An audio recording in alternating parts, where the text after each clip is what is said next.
Assalamualaikum warahmatullahi wabarakatuh. Hadirin jamaah salat Jumat yang insya Allah selalu berada dalam naungan rahmat Allah Subhanahu wa Ta'ala.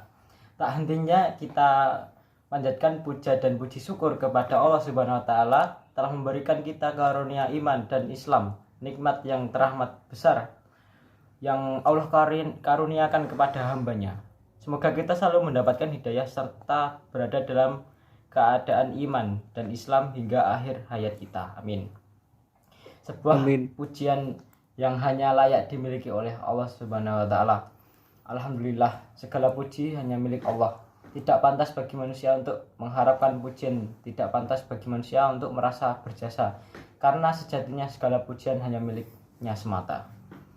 Dan khotib mengajarkan dirinya serta jamaah sekalian untuk terus menguatkan takwa kepada Allah Subhanahu wa Ta'ala. Dan tentunya sholawat serta salam semoga selalu tercurah kepada Nabi Muhammad SAW beserta keluarganya dan para sahabatnya. Sidang sholat Jumat yang dirahmati Allah Subhanahu wa Ta'ala. Dalam khotbah Jumat yang singkat ini, mari kita merenung sejenak sejauh mana kita telah berbakti kepada orang tua kita, khususnya ibu kita. Kehadiran kita di dunia ini tidak dapat kita pungkiri adalah dengan sebuah pengorbanan yang sangat besar dari ibu kita. Dalam Al-Quran, Allah Subhanahu wa Ta'ala menggambarkan dalam surat Luqman ayat 14 yang artinya, dan kami perintahkan kepada manusia agar berbuat baik kepada kedua orang tuanya. Ibunya telah mengandungnya dalam keadaan lemah bertambah-tambah dan menyapihnya dalam usia 2 tahun. Bersyukurlah kepadaku dan kepada kedua orang tuamu, hanya kepada aku kembalimu. Jamaah salat Jumat yang dirahmati Allah, dalam kesempatan khutbah Jumat ini kita akan melihat 3 peristiwa dari sekian banyak peristiwa yang menunjukkan betapa besar perhatian Islam terhadap ibu. Yang pertama adalah peristiwa saat Nabi Isa alaihissalam berbicara saat masih bayi.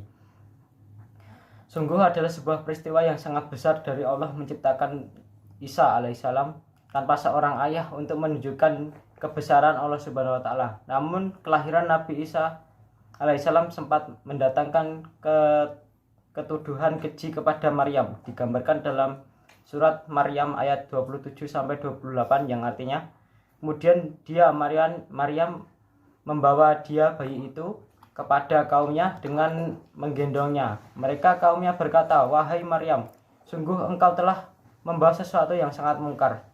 Wahai saudara perempuan harum Maryam, ayahmu bukan seorang yang buruk perangai dan ibumu bukan seorang perempuan pezina." Yang kedua, peristiwa saat Nabi Ismail alaihissalam ditinggal bersama ibunya di padang tandus. Atas perintah Allah Subhanahu wa Ta'ala, Nabi Ibrahim alaihissalam harus meninggalkan Nabi Ismail alaihissalam yang masih bayi bersama ibunya Siti Hajar di Mekah yang saat itu begitu tandus. Siti Hajar bertanya kepada Nabi Ibrahim, apakah ini adalah perintah Allah? Ketika Nabi Ibrahim alaihissalam mengiyakan, maka Siti Hajar menerima perintah tersebut dengan pasrah. Yang ketiga, peristiwa saat ibu Nabi Musa alaihissalam mendapat ilham dari Allah Subhanahu wa Ta'ala. Saat Fir'aun sedang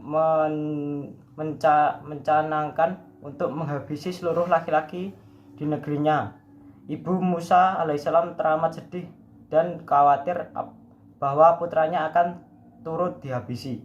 Namun dengan kekuasaan Allah memberikan ilham kepada Nabi Musa.